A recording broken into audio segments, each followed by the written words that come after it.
Sales is storytelling, and storytelling is sales. Yet so few of us sales professionals actually formally train ourselves on storytelling.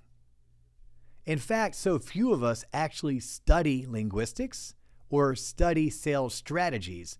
We go out and just wing it. We think being nice is all that has to take place.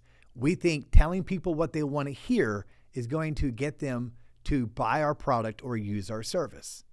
However, when you study those that are the most successful, those that convert at the highest percentage, those that have the highest net promoter score, or generate the most leads from their past client database, it's those men and women who know how to make someone feel a certain way, even if that feeling is a subconscious feeling, one that the consumer or the client can't even put their finger on, but they just know, they have a gut feeling that when they're with that particular professional, they make them feel a certain way, and that certain way is comfortable. That certain way is bought in. That certain way is safe. And what ends up happening is those professionals who leave that type of experience with their client or with their customer, they do so 9 times out of 10 because they're great storytellers. It's not because they're the nicest. It's not because they tell the people exactly what they want to hear. It's like, no, they know how to make people feel a certain way. And because we all love a great story, storytelling ends up being the catalyst between good and great, top producers and mega producers, those that make it in a particular industry and those that find themselves looking for career opportunities in new industries because they weren't able to have success in their chosen profession.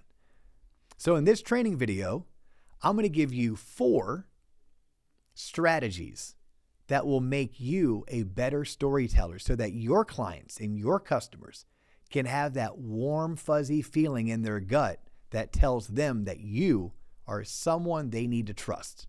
Tip number 1, start incorporating the following phrase into every sales opportunity you have.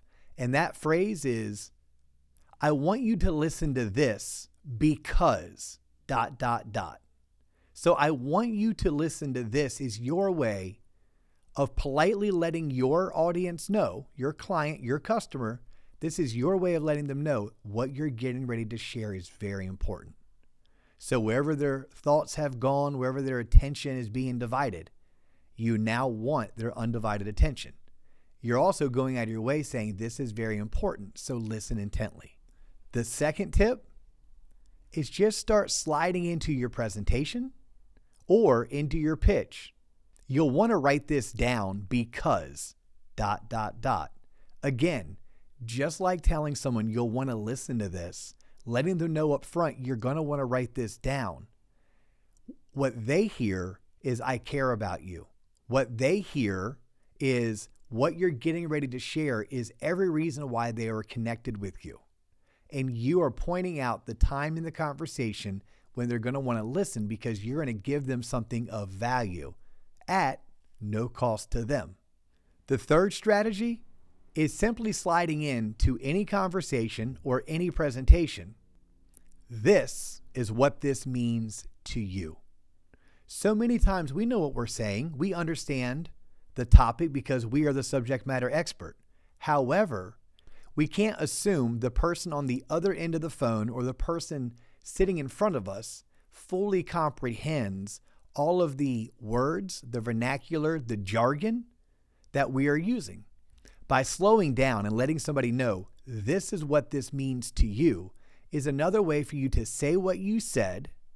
It's also another way for them to hear you explain the same thing, but in a different tonality, using different words, potentially even switching up your cadence.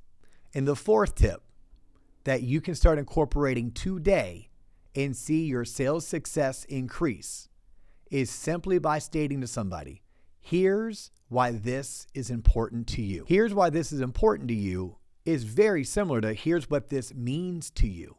but it's another way for you to slow down, make sure they understand what you're saying, and point out the important parts.